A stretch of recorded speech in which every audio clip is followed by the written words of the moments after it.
นักน้องงานจะเห็นเนาะโดยเกี่ยวกับยังฮะเนาะมันหลายอย่างมือกับตีหินมือกับซอกหินมันหลายอย่างเฮ็ดตีหินโดยทุบหินนี่บ่โดย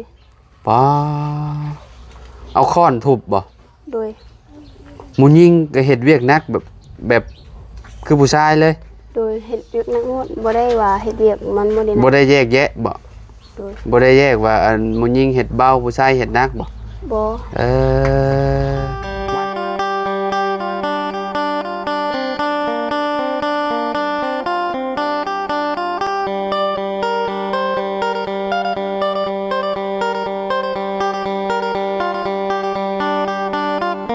สบายดี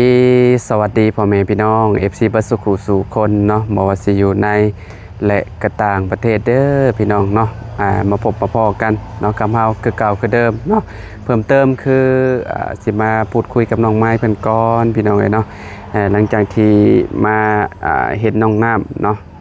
มาตามเข่าอยู่นี่พี่น้องเอ้ยเนาะ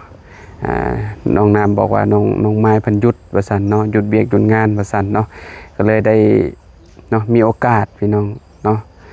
ก็สิมาถามน้องเพิ่นเนาะเหตุงานเหตุการณ์เป็นจังไดเนาะคือเห็นในคลิปว่าโอ้น้องเพิ่นก็ค่อนข้างสิสู่ชีวิตได้น้องมานี่พี่น้องถือว่าสุดยอดได้เนาะเอาเดี๋ยวไปหาน้องเพิ่นก่อนพี่น้องเอ้ยเนาะหาน้องไม้กันเลยพี่น้องเอ้ยเนาะโอ้โตเนาะมารอบนี้น้องไม้เพิ่นใหญ่เลยพี่น้องเอ้ยเนาะคือสิเป็นผู้สาวเต็มโตแล้วพี่น้องเอ้ยเนาะโอ้สบายดีผู้สาวโรงงานได้นี่เนาะเขาอนุญาตแน่เนาะนั่งใช้ดีน้องนั่งก็ได้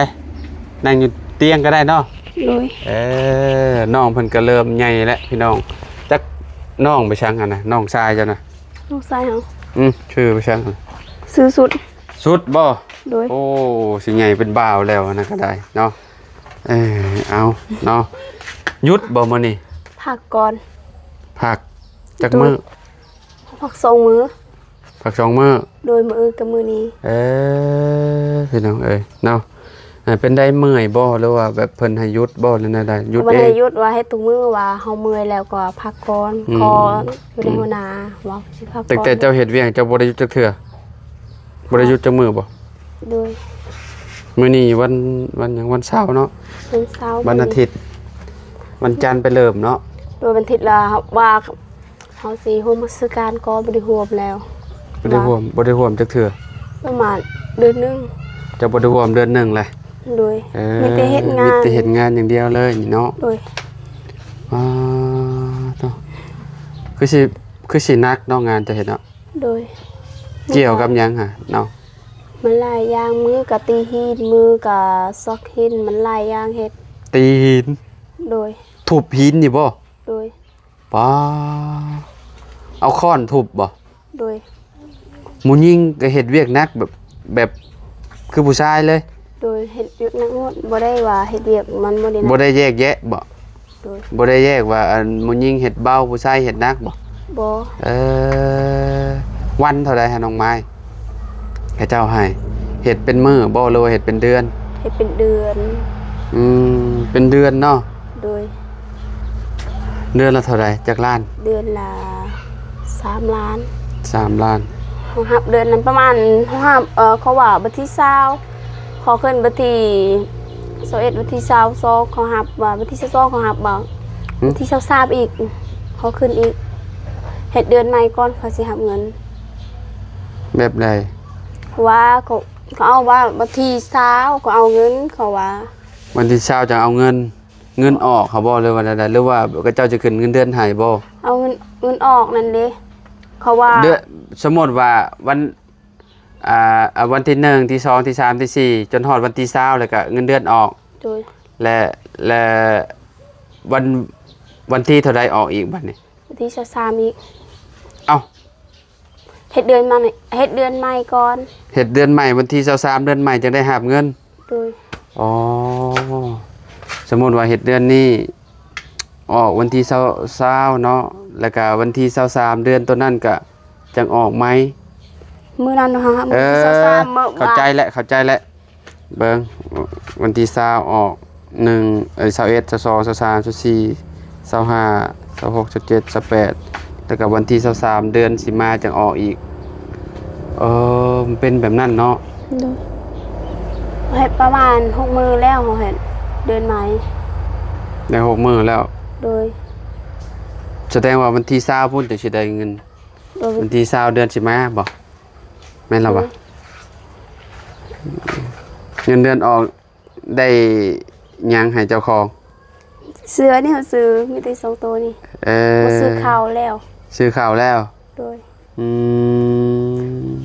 แล้วบ่มีเสื้อใส่ก็ซื้อแต่2ตัว เก่งเนาะเจ้าทนเนาะอยู่หั่นเนาะ เดี๋ยวต้องทนว่า มันนักคือบ่หาหม่องใหม่เฮ็ดจ้ะน้องแบบใด มันบ่มีงานเฮ็ดเอง คนก็หลายบ่เฮ็ดอยู่หั่น หลาย เออ ว่าเฮ็ดงานช่วงนี้เขาสมัครละหลายอยู่บ่มีไผรับแล้ว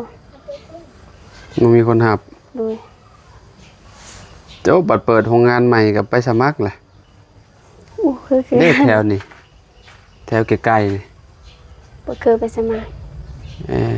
ใช้มือ มือเฮาบ่แล้วดิช่วงนี้ เออ แต่ตอนนั้นเฮาตี ใครในแล้วเนาะ โดย อืม ก็ ตอนเจ้าตีอันนั้นแรกๆก็มือแตกเบิดเลยติ โดย อืม นี่มือก็เฮากวาด หึ ปัด ปัด โดย มันมีหยังแน่นอกจากเห็ดหีนนะ มันหลายอย่างเฮ็ดค่ะว่า หีนนี่ก็เจ้าเอาไปเห็ดหยังหา โดย เนาะ มือก็ตากบ่หีนก็เจ้าเอาไปเห็ดหยังเห็ดทางนี่บ่ คือการนั่นแหละมันลายไอ้ดีเฮาเฮ็ดอยู่นั่นมันโรงงานมีแต่2โรงงานข่อยเฮาเฮ็ดอยู่เทิงกับโรงงานเขาอยู่ลุ่มของโรงงาน คนจักร้อย บ่ลอยประมาณได้แหละ 60ได้บ่ 40 คน 40คนเนาะ ทั้งผู้ชายทั้งผู้หญิง อืมทั้งผู้ชายผู้หญิงเนาะ โดย พี่น้องเอ้ยเนาะถือว่าน้องเพิ่นก็สู้ขนาดเลยทางน้องไม้เนาะบ่ได้ยอมเนาะเฮ็ดเพื่อครอบครัวซื้อข้าวพี่น้องเอ้ยเนาะ ว่าสิอยู่เฮือนเขากินก็บ่มีว่าเฮาบ่ได้เฮ็ดงานมื้อนี้เขากินก็บ่มีนั่นแหละบ่มีเขากินแล้ว ถ้าไปหาหน่อไม้ก็พอแต่สำนั้นแล้วเนาะ โดยพาเอาไปหาหน่อไม้แม่ข่อยไปขายหน่อไม้มื้อนี้ บ่มายังบ่ได้มาเนาะ ยังกับน้องทายไป อืม มาเฮามื้อแบบว่าสิไปบ่ไหว อืมหยุดพี่น้องเนาะแต่ละมื้อก็ขี่รถจักรไปคุมื้อเนาะ โดย ออกแต่จักโมง 5 ออกจากเฮือน5โมง โดย โรงงานเปิดจักโมง มันเปิดประมาณเฮาเฮ็ด7:00 น เข้า7โมงบ่ โดย เออ มาคนหลายมากอ่ะมื้อก็6:00 นกาย40บ่เฮ็ด อืม เขาบ่ได้เฮ็ดนี่ก็บ่ได้พักผ่อน อืม ประมาณ11:00 นเขาว่าเฮาออกนั่นก็นั่นแหละสิได้พักผ่อน พักเที่ยงก็เข้าบ่ายบ่ โดย แม้เราว่าพักชั่วโมงนึงเนาะ โดย อืมมีแต่คนลาวบ่เฮ็ดคนเวียดก็มีบ่ คนละเทิงคนว่าเฮ็ดอยู่ในจีกับคนจีน คนจีนนำบ่ โดย วันหน้าคุมงานกับคนจีนบ่ โดยคนจีนหมดเฮาเฮ็ดงานนี่ อืมเว้ากันรู้เรื่องบ่ บ่ฮู้ มีแต่ลาบบ่ โดยมีแต่เขาให้ใส่ในมือ ใช้นิ้วมือ โดย ใช้นิ้วมือแบบใดใช้นิ้วมือชี้เอาบ่ เขาว่าเกอร์ค่อยพักก่อนเด้อเขาว่าแบบนี้เกอร์พักก่อนเด้อสักมื้อว่า2มื้อก่อนเขาให้พัก เฮ็ดแบบใดก็ แบบนี้เขาให้เฮ็ดว่าพักกว่าในเฮาบ่ฮู้ภาษาเขา คะแนนผัก2มื้อก็4 2มื้อ2มื้อบ่ โดยแต่เมื่อวานนี้ก็นี่แหละ เออ ว่ามีซอแปกับบอกซอแปว่าซอแปบ่ได้เฮ็ดอยู่นั่นก็บอกฮู้นาเขาบ่ได้ฮู้นาคือกันเด้ฮู้นาก็ถ้าเงินนั่นก็บ่ได้อยู่นั่นยามจ่ายเงินนั่นแหละฮู้นาก็อยู่นั่นคือกัน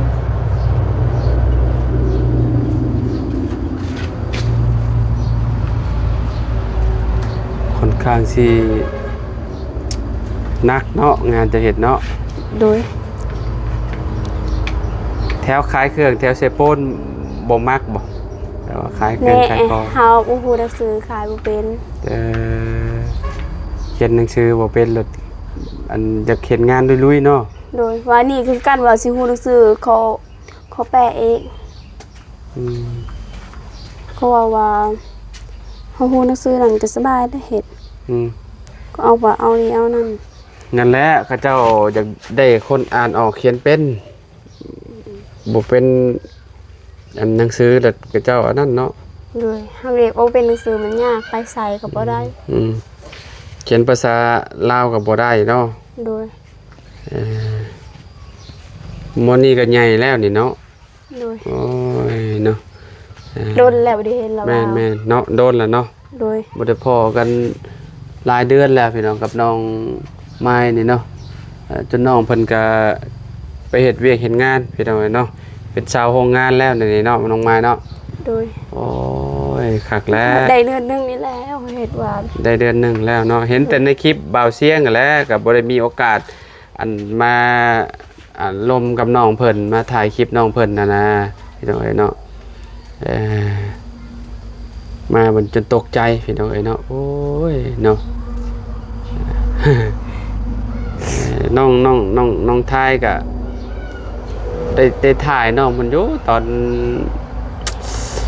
ล่าสุดก็คือน้องมันไปหาพักอันนี้ยังบุกมาอยู่ในนี้แล้วก็ถามข่าวเจ้ามันใช้ว่าอันชื่อโฮงสีบ่ บ่คือกัน บ่เจ้าคือว่าอยากได้โฮงสีบ่ อยากได้อยู่แต่บ่มีเงินสิซื้อ อืม บ่มีเงินซื้อ เข้าก็ไปสีนำกับเจ้าคือเก่าบ่ บ่มีข้าวแล้ว มีแต่เฮาซื้อหาเงินก็ซื้อเอา เข้าวกินนี่บ่มีเลยบัดนี้เบิดละมีแต่ซื้อเอาอย่างเดียวเนาะ นี่ข้าวเฮาซื้อมีแต่เป่าหนึง เออซื้อเป็นเปล่าเมียนเนาะ ดู อืม ว่ารับเงินเดือนนั่นก็ซื้ออีกประมาณเฮาเฮ็ด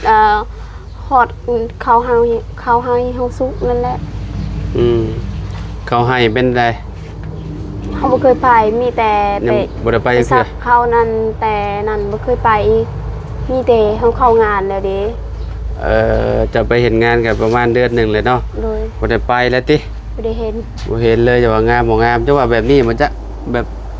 อยู่ในรางบ้าน มั จะ น เนี่ย กว่านี้อีกเด้มัน งามกว่านี้บ่ โดยมันเฮานี่ก็เฮาคักทำล้างแต่นั้นดนแล้วเฮาซัก อืมเพื่อครอบครัวรีร้อนเนาะเงินเดือนออกก็ได้ให้ตัวเองหน่อยเดียวเนาะ โดยว่าสิไปซื้อข้าวกินทางน้องทางแม่ทางพ่อก็บ่มีกินใช่ไหม อืมพ่อไปเฮ็ดเวียกหยังซะพ่อเจ้า พ่อคอยบ่ฮู้กันนะพ่อไปใส่ อืมฮะก็สิเริ่มแต่งโตวเป็นพี่น้อง โอ้ยเนาะน้องเพิ่นก็ได้เอ่อค่อนข้างสิเอ่อเอียงสู้แล้วก็ได้ บ่ได้เฮ็ดว่าสิเฮ็ดงานเฮ็ดให้ว่าข้าวยังบ่เพียงพอสิกิน อืมนั่นแหละก็ไป แต่บ่ได้เฮ็ดนั่นก็บ่มีข้าวกินนั่ ก็ นแห ไป ละ เฮ็ดเวียกเฮ็ดงานหั่นแหละคือเจ้าเว้าหั่นแหละเนาะอ่า ว่ามื้อใดว่าฮู้นาวอะไรออกก็ออกมื้อนั้นนั่นแหละยังบ่ฮู้คื ก็ อ เจ้าสิไล่อยู่บ่คนดุขนาดนี้ บ่ฮู้คือกันนั่นแหละ อืมก็เจอก็เจ้าให้อยู่บ่ตอนเฮ็ดเวียก ว่าเฮ็ดบ่ดีเขาให้อยู่ บ่ โดย เจ้าเคยบ่เจ้าเคยโดนบ่โดนเพิ่นให้บ่ บ่เคย บ่เคยเนาะ โดย แสดงว่าเจ้าเฮ็ดงานดี ว่าโรงงานเฮานี่เขาไล่ออก3คนแล้ว บ่ โดย อืม ยังบ่ฮู้คือกันแน่กว่าเขา เป็นหยังเขาเฮ็ดงานแบบอู้ตลอดบ่ เฮ็ดงานว่าบ่ได้ถือเขากว่า บ่ถือเข้า บ่ถือเขาเฮ็ดว่าก็ให้ บ่ถือตามหลักกับเจ้าบอกบ่ โดย อืม แน่เฮาบ่ฮู้ซื่อๆนี่ก็ยากนั่นแหละขอว่าเฮ็ดนั่น เขามีเขียนหนังสือบอกบ่ โดย ภาษาลาวนี่บ่ โดยว่าผู้หนังสือว่า เอ ไป อ มีเฮาว่าเฮ็ดนำลาวเฮ็ดนำมือก็บ่ได้คนมาหลายก็เฮ็ดนำ พุ่นน่ะ เซา มา แป้ เลย บ่เซาแป้นั่นแหละ โอ้สบายดีขายเบิดอยู่บ่ขายเบิดอยู่บ่ โปรโมทเขาขาย บ่เบิดซ้ำเนาะ เอ้ยเบิ่งก่อน ใช่เอ้ยมาเบิ่งดูโอ้ยบ่เบิดซ้ำฮะ ถุงละ 5,000 เผาบ่นี่น่ะเผาขายบ่ โดย อืมโอ้ยน้องพี่น้อยผักบงนี่คักแล้ว ขายโปรโมท เอาลวกกินผักบงโอ้ลวกใส่หมี่คักเก็บมาแต่ใส่นี่ในอันชวนเจ้าของบ่ โดย ผักบงปลอดสารพิษนี่ นี่ก็ยังอยู่ เอากันโรยเอ้า สักปึ๊บ มามา โอ้ยขายโปรโมทก็กินอีกอะ ขายบ่เบิดก็กินเอง โดย นี่หน่อไม้เผาเด้อ ขายหน่วยเท่าได้มาน่ะ บ่ฮู้อยู่แม่ จะเล่าพัน หน่วยละ10โอ้ก็พอชื่อแล้วหน่วยละ10,000 เฮ็ดขนมนี่แซ่บดิ ก็สิ นี่ คะแนนวัดดุนี่สิชื่อไปอัน ไปเฮ้ย หนึ่งแล้วก็เอาอันมะพร้าวขูดใส่ ใส่ น้ำตาล ครบ ขูด โอ้ ใส่ ยแซ่บเด้จะกิน เจ้าก็ พี่น้องบ่มีเงินแล้วลูกเอ้ย กินขนม อันนี้ทงจะได้แสนน้อง ทอง15 ทง15 พันก็เอา5,000ก็เอา5,000ก็เอาบ่ เอาเบิดเนาะอันนั้นกำเท่าใดทั้งบงนะ บ่ง อ่า 3มัด10 3 มัด 10,000โอ้ยพี่น้องเอ้ยเนาะ ขายบ่หมดเด้ บางเช้านี้ได้ไปลายบ่น้องทาย เอาไปเต็มกระสอบบ่อันแนวขายนะ ได้อยู่ ได้จักแสน มีแต่น้องทายทางแม่ตู้เฮาไปหา แม่ค่อยพาไปมีแต่จับตีน เออ ได้เลย บ่ แม่ค่อยลมรถเด้ หล่นล่มแล้วเจ็บเนาะ โดยแม่ค่อยไปส่งน้องเฮาซื้อค่ะไปหาน้องไม้บ่ได้ มือไปรับ มีแต่ จ้าง เพิ่น ไป ผู้ เสี นี้ ย แล้วเนาะ เขา มีแต่ นะ เพิ่นผู้นี้แล้วไปหาเนาะเอ้ยเนาะ ทาย เอาสู้เนาะ น่าจะเกรง เพื่อข้าวเพื่อน้ำพี่น้องซื้อข้าวซื้อน้ำกินเนาะแต่ละคนเนาะ บ่ได้ไปหา ใหญ่เลยเด้นี่ก็ได้เนาะสิเป็นสาวแล้วสิได้เฮ็ดเวียกซอยเอื้อนแล้วเนาะซอย ซอยตลอด อันน้องไม้ได้แล้วจักหน่อยนี่เนาะโตสิสำกันแหละเนาะซื้อข้าวกินเนาะลูกก็จะคนนี่1 2 3 5คนเนาะ5คนพอดีเลยพี่น้องเอ้ย6อยู่8คนตินี่เนาะ โดยอยู่แป๊ะหนาวกระดานสลับปะ อืมโอเคใช่เนาะเดี๋ยวเฮากลับไปหากินข้าวกินหยังก่อนพี่น้องเอ้ยเนาะอันน่ะอยากกินขนมบ่บ่น่ะโอ้ยพี่น้องเอ้ยเนาะเอาให้น้องจังได๋ ไปซื้อละมัน เอาให้น้องเด้อเอาให้น้องทรายน่ะ หลังมา เนาะโดนจังพ่อกันพ่อแม่พี่น้องเอ้ยกับน้อง เนี่ยเอาไปเอา ไม้เพิ่นมื้อนี้ก็มีโอกาสเนาะยามถามข่าวเพิ่น ตกกระ เนาะ ดัก สู่ชีวิตตะลิน้องเพิ่นก็ได้ เนาะ เนาะ นั่นกระดัก มาก็ถือมือเพิ่นหยุดงานเพิ่นก็สิหน้าตาเพิ่นก็สิสดใสแน่เนาะเพราะว่าเห็นในคลิป พาใครละบาวเด้อ บ่เป็นหยังบ่เอาดอกนะบ่าวนะบ่เอาไว้1กิโล เอาหนึ่งเด้แซ่บเด้ บ่ข่อยยังสิไปทางหน้าอยู่อัน มี น่ะ ทำไม ก็คือวันจันทร์เนาะไปเฮ็ดเวียกอีกเนาะหยุดประมาณ2มื้อพี่น้อยเนาะ มื้ออื่นเป็นวันเพชรมามา มื้อเพราะว่าเราบ่ได้ไปเกือบเนาะประมาณ4ทิศจะบ่ได้ไปเนาะบ่ได้ไปนมัสการเนาะ โดย อาทิตย์นี้เพิ่นก็สิไปแล้วพี่น้องเนาะโอ้ยเนาะอาจจะได้การสู้ๆเด้อน้องไม้เด้อเนาะเป็นกำลังใจให้เนาะให้ได้เงินหลายๆ เราก็คือแบบเรานี่แหละเป็นเสาหลักพี่น้องเอ้ยเนาะเฮ็ดเวียกเด้เฮ็ดเวียกซื้อข้าวซื้อหยังเลี้ยงน้องเลี้ยงนุ่งยังนี่แหละแต่ละคนก็ยังบ่ใหญ่เนาะ เลย อ่า ว่ามือนั้นทางพ่อคอยก็เจ็บทางแม่เขาเจ็บมีแต่เฮานี่แหละบ่ได้ไปหากะ อืม ช่วงนี้ก็บ่มีข้าวกิน แม่นหั่นแหละ มีแต่หาหน่อไม้มันบ่ได้ครบหรอก แม่นข้าวงามอยู่บ่เอ้ยข้าวอยู่ให้งามอยู่บ่งามอยู่เนาะเอากะว่าสิได้ลาอยู่ปีนี้เนาะ ผู้คือการเด้ยังบ่ได้เป็น มันยังบ่เป็นหมากเป็นหน่วยเนาะ โดย เว้าบ่ได้เนาะ ยามันแดดนี่เด้ยามันตายนะ แม่นปีนี้มันแรงได้ปีนี้ผลบ่ค่อยดีปานใดพี่น้องเอ้ยเนาะปีกายนี่ผลดีเกินปีกายเนาะข้าวบ่งามปีกายนี่ ปีนี้ค่ะ แปลว่ามันตกดุเด้ มันตกดูแหละมันบ่มีแสงแดดแหละมันเป็นโรคบาดนี้มันติดภาคเด้บางทีมันแดงมันยังได้เข้าบ่งามปีนี้บัดแรงปีนี้เข้าอยู่หน้าค่อยคือกันบ่ค่อยงามปานใดเข้าแบบว่าผลบ่ดีเด้ เขาอยากกินคือเขาอยากกินคือกันเด้อเขาแล้วบ่าวเขานา อืมแคบอยู่บ่เข้านา เฮาแลกเฮาแลกอยู่ให้แล้วบ่าวกินเขาเฮา แลกกันบ่ ได้อยู่กินเขาให้เด้ เข้า ปีห ให้ น้าก่อนเขาสิพาให้แล้วบ่าวช่วงนี้ยังบ่ฮู้คือกันหมึกแตงยังบ่ได้เป็น ค่อย มา จะกินข้าวกำค่อยน่ะข้าวกำนี่ว่าก็จะปลูกได้ให้นะข้าวให้บ่ปานใดแต่ว่าข้าวกำนี่อยากกินอยู่เอาไปนึ่งแล้วก็ใส่ขูดมะพร้าวใส่ ดีเลย ข้าวกำข้าวดำๆนั่น เรา นะ ให้กล่าว เออ